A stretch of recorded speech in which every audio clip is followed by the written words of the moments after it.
building resilience and well-being in a changing work landscape. I'm Tonya Hall, and joining me is Courtney Bigony, Director of People Science at 15.5. Welcome, Courtney. Thanks, Tonya. So what does 15.5 do, and what do you do in your role as Director of People Science? Yeah, so 15.5 is a people and performance platform, and we increase performance at work by helping people become their best selves. So our vision as 15.5 is to unlock the potential of every member of the global workforce.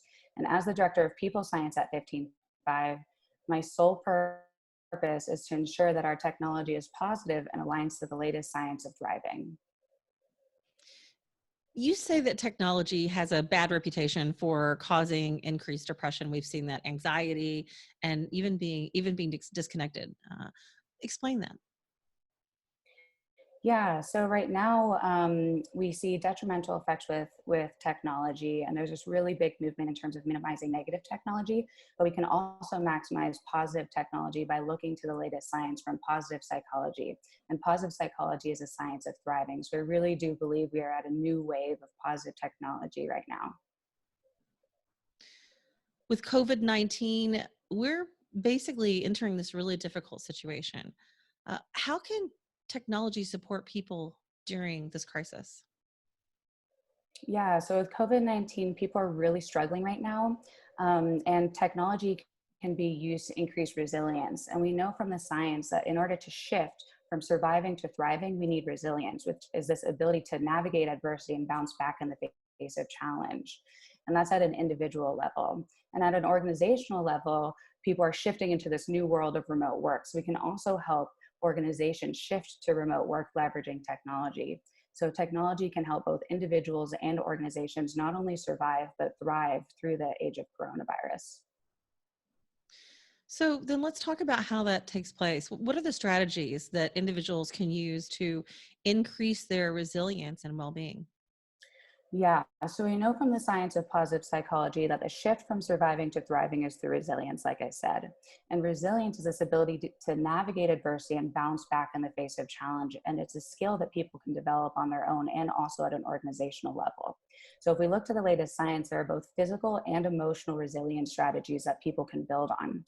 So when it comes to physical resilience, we need to double down on health and vitality practices, like basic health and vitality practices like sleep and movement and mindfulness.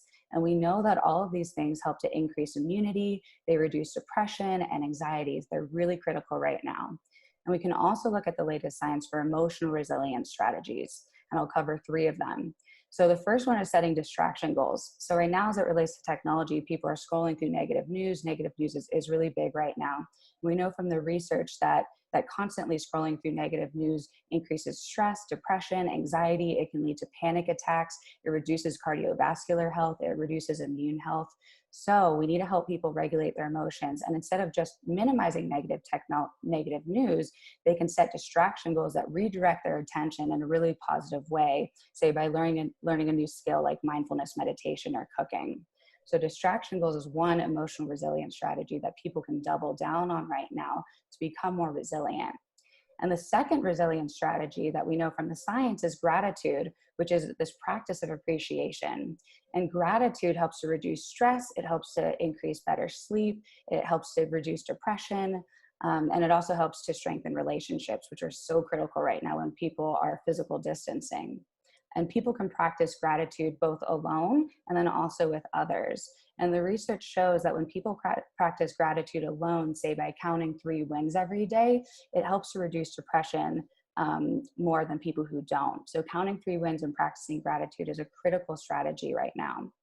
And finally, a last strategy for emotional resilience is feeling identification. So we know from the science that resilient people are highly self-aware and effective at managing their emotions.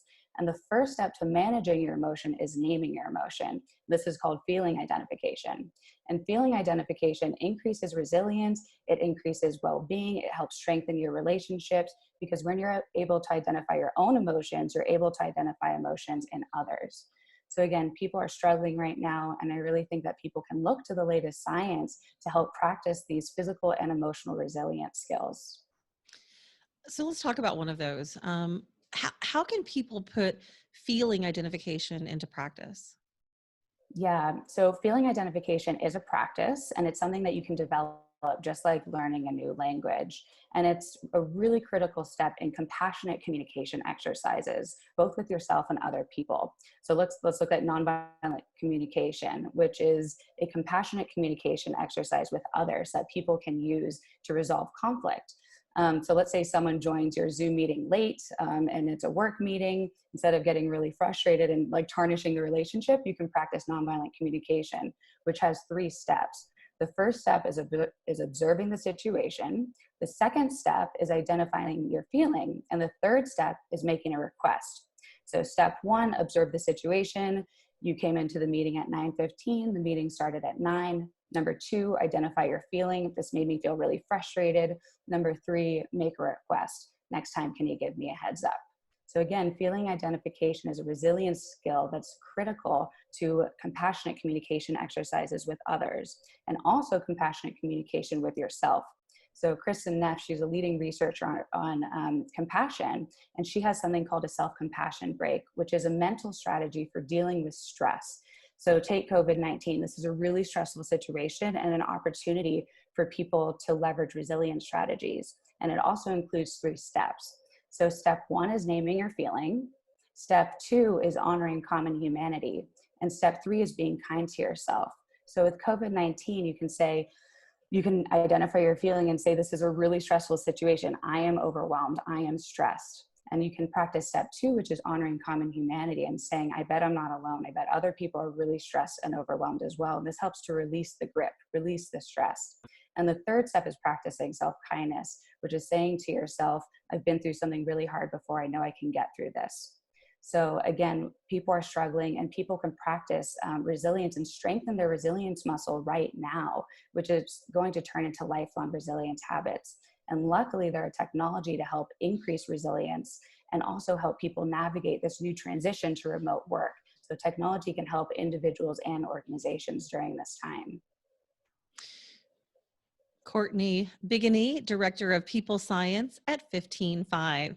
If somebody wants to connect with you, maybe they want to understand more about this because they're remote working themselves, or maybe they have a team of people who they're managing who are remote working. How can they get in touch with you? Yeah, they can check out 15.5. That's 15.5.com. All right. Thanks again for joining us. And if you want to find more of my interviews, you can do that right here or go to tonyahall.net. Thanks for watching.